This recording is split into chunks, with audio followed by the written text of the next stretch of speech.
1973 was the year of the UFOs, a time when police switchboards were jammed with reports of silver-suited humanoids and craft the size of houses.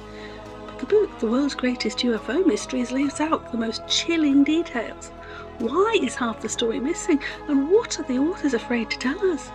Today, we're getting hauntingly honest about what really happened in 1973.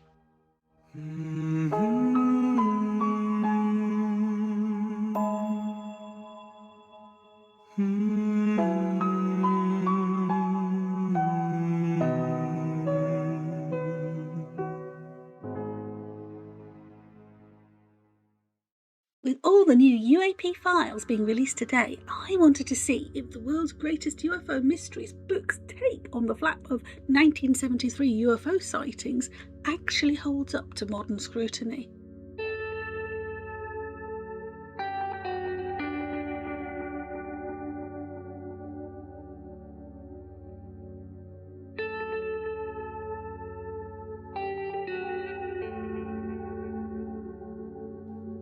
Year of the UFOs, subtitled Animals Give the Warning Signals, comes under the chapter Encounters of the Worldwide Kind in the World's Greatest UFO Mysteries. The story is actually a short collection of experiences, all from the year of 1973, when there was what's known as a flap of UFO sightings in the USA. It's not explained why there were so many reports in the book. In chronological order, which is not how the book frames the year, but I will do so here, we can start with multiple unknown witnesses in 22 unnamed towns in the state of Georgia on August 30th, 1973. All alleged to have seen a strange craft in the sky. And that's it. That's all the information on that.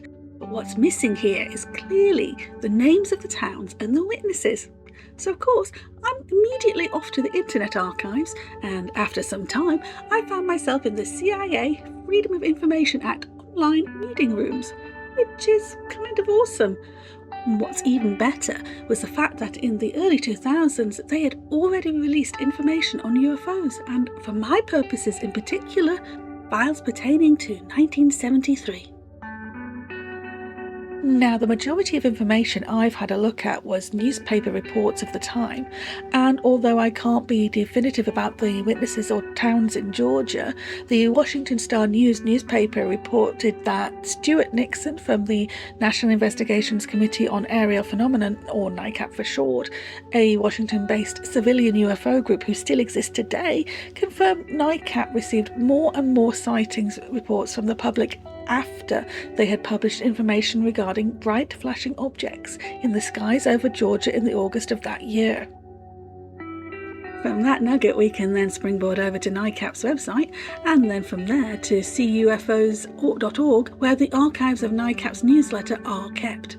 A newsletter for each month of 1973 tells us there were indeed many sightings that year, but for Georgia, it did stem from happenings in August, specifically August 30th, where the police in Terrell County were first notified of something odd just before midnight. Not long after, it said the switchboards were jammed with people trying to report the lights, which in due course NICAP claims law enforcement also witnessed. There's even some photographs taken by a news crew from a TV station in Atlanta. However, I find it almost impossible to say I'm looking at anything other than some blobs. I am just no good at looking at photos like this. If you've got a better eye for these blobs than I do, let me know in the comments what you think we're looking at. And if you're enjoying this foray into the archives, hit that subscribe button. We're just getting started. Now we've discovered that there's a lot missing from just one little chunk of the Year of the UFOs entry. Let's see what else we can find in the next encounter in the chronology. On October 3rd in Tupelo, Mississippi, a deputy sheriff and 4 park rangers claimed to see a flying object in the traditional UFO saucer shape, which is the size of a 2-bedroomed house, complete with red, yellow and green lights. Again, this is all the information the book feels like imparting, so I'm back to those archives. The park ranger who spoke about the case was one Thomas Westmoreland. NICAP's newsletter of November 1973 first reported a Mr. and Mrs. G.F. Brown sighting the object and stopping their car to observe it. Westmoreland consequently stopped to check on their parked car and then saw the object himself. NICAP does not mention any other witnesses, but the Washington Post snippet of the 5th of October has Westmoreland saying 3 other park rangers and a deputy sheriff were also with him. No mention is made of the Browns. Where did they go? It's all a bit odd. I can imagine the authors of the world's greatest UFO mysteries reading a paper like the Washington Post to get their information from it, because in this instance it would seem reasonable to do so, and yet I am still left with questions. NICAP, the original published source, did not mention the 3 extra park rangers and the deputy. Did they have that information but didn't want to publish it for whatever reason? Or was it added by the Washington Post as something of an appeal to authority? It's details like this which have me questioning if it's real or not. Were witnesses added or removed in the reports, and which report is truthful? And who, when publishing or republishing, should be fact-checking so that misinformation is not propagated? So here are the world's greatest UFO mysteries, which from now on I am going to be calling WGFM, isn't exactly making stuff up. It's reporting some of the information which was already out there. To be fair, that's what it claims to do. It's worth noting here, I'm not especially judging these encounters as being real or other at this point. It's not a deep dive into that right now. I might do it in later videos, and certainly coming back to the UFO cases of 1973 might be worthwhile. There's a ridiculous amount of them, they're well documented, and they're actually on a global scale. Now at this point, I want to say I'm not entirely on board with every UFO story being aliens. I have huge reservations regarding details often reported on cases such as abductions, given that there's such a huge overlap with other paranormal encounters, for example being unable to move in your bed and seeing ghosts and being sat on by who knows what, sleep paralysis.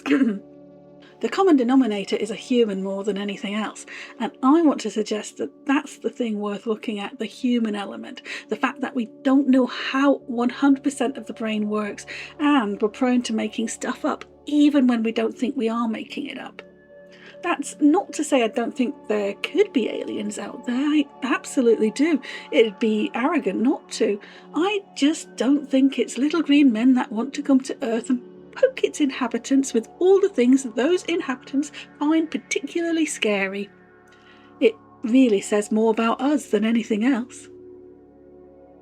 If you appreciate this human-first approach to the paranormal, leave a like on the video. It really helps me know we're on the right track. Back to the world's greatest UFO mysteries. We're staying in the US for the next sighting, and we're back in Georgia, near Danielsville to be precise. On October 17th, one Paul Brown was driving along when suddenly he sees a bright light shooting past his car, accompanied by a swishing sound, and a conical-shaped craft lands on the road in front of him. Naturally, he stops, skidded to a halt according to WGFM, and a couple of small humanoid figures emerge from the craft. Brown acquired a firearm from the car's glove compartment and took aim from behind the open door on the driver's side of the car. The little humanoids went back into their craft and flew away, whilst Brown decided to get a few shots in at the departing object. He missed. I don't know why, but I just find that bit of information amusing. Brown's experience was recorded by NICAP in their newsletter, the UFO Investigator. The article was part of a larger piece dealing with several different encounters after the August Georgia sightings. The previously mentioned park ranger story was also included in this roundup. NICAP reported the same details of Brown's encounter as WGFM, but has more information. It clarifies Brown's whereabouts at the time of the encounter, being on US 29, Route 29, and the small humanoids wearing silver suits had red-hued skin on their faces and white hair, though Brown admitted that the bright light from the craft caused problems with his perception. The encounter then played out as described earlier: the bright light, the swishing sound, and the beings taking off in their craft, with Brown firing shots at them and missing. However, the article adds the police did check the area when the incident occurred and found nothing to suggest anything untoward happened at all. This detail being missed out from Rutherford's recounting is concerning to me. It feels like when the police corroborate the UFO sightings, that corroboration is mentioned. When they don't see anything to suggest anything happened, that fact is omitted. It's missing. I feel it's important to include all information, because how can we find the truth if we only have half a story? And although this isn't meant to be a closer examination of each individual account I'm talking about, more about how they're reported and information imparted to the general public, Brown already said light from the UFO interfered with what he saw. Perhaps he only thought he saw something. This doesn't mean he made it all up, not deliberately anyway. Perhaps it felt very real to him, but because of the lack of further detail and the amount of time lapsed, we will likely never know what really happened. I say that we may never know, but what if I told you other witnesses saw those very same two small humanoids in the silver suits? And what if I told you it was just 5 days later? Rutherford tells us on October 22nd, Gary Flatter has to suddenly brake as a parade of unlikely animals were on the road in front of his truck. Apparently there were rabbits, a raccoon, a possum and some cats. And if you recall, the subheading in the book entry is "Animals give the warning signals." These are most of the animals in question. I'm not sure what they're actually signalling, if they're just sitting there doing nothing, but Flatter claimed they'd come from a nearby field, and at the same time he heard an oddly high-pitched noise. He happened to look into the field, and this is when he sees the two humanoids in silver suits. Oh, silver, clearly the colour of choice for the fashion-conscious interstellar traveller. The only reason he happens to be out there is because earlier in the day he'd been with Deputy Sheriff Ed Townsend, his pal, when a call had come in regarding the two figures. They'd been sighted at State Road 26, close to Hartford City, Indiana. They'd both gone to look for the intrepid invaders, but nothing was seen at the time, so the deputy had left to get back to town. However, Flatter remained on the hunt and struck it lucky. The humanoids were roughly 4 feet in stature, with what is described as egg-like heads covered with what could be gas masks. He must have been able to illuminate the beings with a spotlight on his car, which allegedly had them jumping up into the air but floating back down. And then they left, apparently flying off into the dark of the night and leaving a red residue of some nature behind them. You may have noted that this is not how Paul Brown's encounter ended. On that occasion, the beings had flown off in their craft. And given that Rutherford states that Flatter was out there chasing up a report of a sighting of these creatures, what of that report? It's part of the larger picture, but it's not mentioned here. Well, as you might expect, with so many documented reports, that information is available. Back to the archives. The APRO Bulletin September-October edition of 1973 has the following on the front page. Earlier on that evening of October 22nd, 1973, the Donathans are driving back with their baby after seeing Mrs. Donathan's mother in Hartford City. Close to home, Mrs. Donathan, who is driving, thinks she sees a couple of kids around 4 feet tall just standing in the road. Naturally, she stops the car, and in the light of the car headlamps notice that these are not the kids she initially thought they were, and they're behaving oddly too, sort of flapping about, perhaps hopping, flopping, slowly lifting up their oddly box-shaped feet. Mrs. Donathan thinks that the feet are larger than expected, and the box shape is so strange. They're also silver. She doesn't see heads, but they do have hands, and their clothes seem to be tightly fitted. There's no smell, there's no sound, but the Donathans say they were playing music loudly, so they may not have heard any swishing, should we say. Either way, she's terrified and drives away from the peculiar creatures.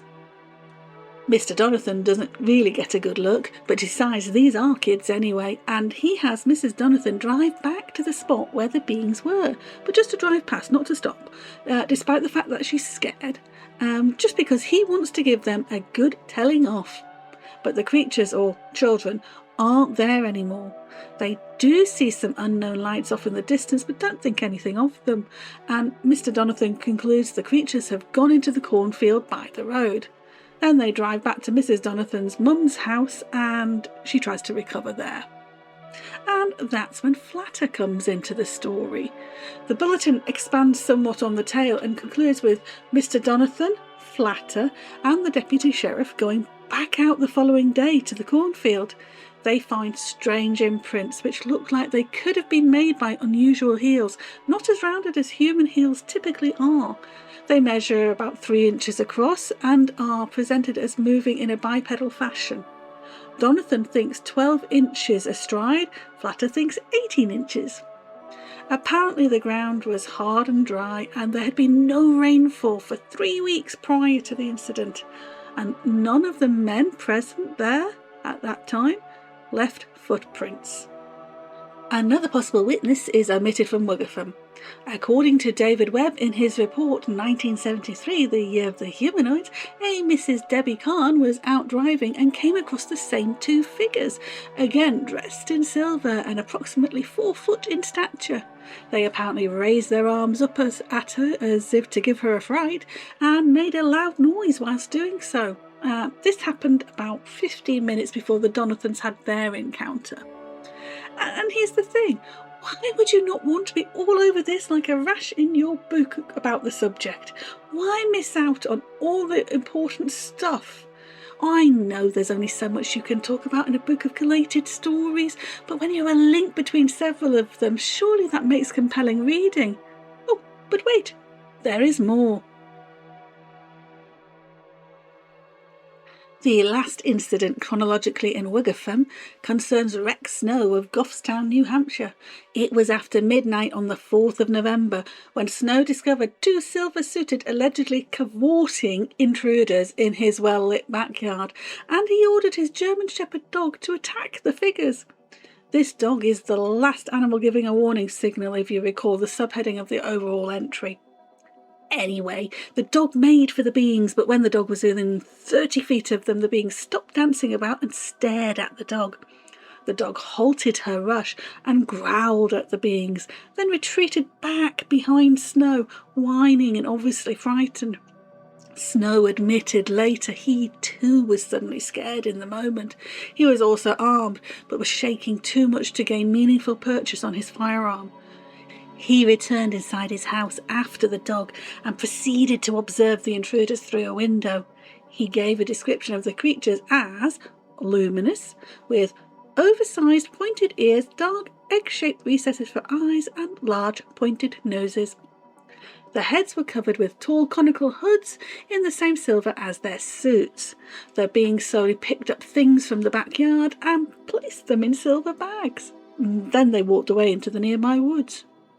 A terrified Snow immediately contacted the police, and before the police had even arrived at his home, he reported the woods had lit up with a bright light and then fell back into darkness. The police are said to note Snow was shaking with fear from his encounter when they interviewed him. What Wiggertham misses out is the fact that Snow and his wife were actually awoken by a sound that arguably could have been the same as in the Hertford City encounters. Snow then reported the figures to be 4.5 to 5 foot in height, so taller than the Hertford City beings, but still dressed in silver clothing and large silver boots with upturned toes. More importantly, 2 other earlier Goffstown encounters are omitted from the story. A few days earlier, on November 1st, Mrs. Florence Dow heard a noise at the front of her home. David Webb's 1973, the year of the humanoids report, documents a figure wearing a black coat and a wide-brimmed hat with a face apparently covered by masking tape. And it held out a gloved hand and pointed at her, which is odd, very odd. Further, and in Webb's report again, the following night of the 2nd of November, Mrs. Lydia Morell was in her car when she saw a orange-yellow globe with a honeycomb design, complete with a oval window through which she could see the upper body of someone or something. Its head was grey, but the body seemed darker, and its skin was wrinkled. It had large dark eyes. She said she felt drawn to the UFO, but she'd run to a nearby house to escape instead, which gave rise to the author speculating there may have been an attempt at telepathy and even some missing time. I don't know how. Now, the reason these two cases may have been left out could be because the beings encountered were not the same, which is fair if you only have so much space to talk about the year. But again, I have to raise an eyebrow, because am I meant to think Snow's encounter is more important than that of the Donathans? His beings are similar but hardly exactly the same. And since Mr. Donathan and Paul Brown teamed up with the deputy sheriff after their experiences and went back to the scene of the crime, why is that omitted in favour of Snow's case being included? Also, I don't necessarily want to cast aspersions, but why? Just why are the women in these cases not mentioned in Wiggerford? Please tell me.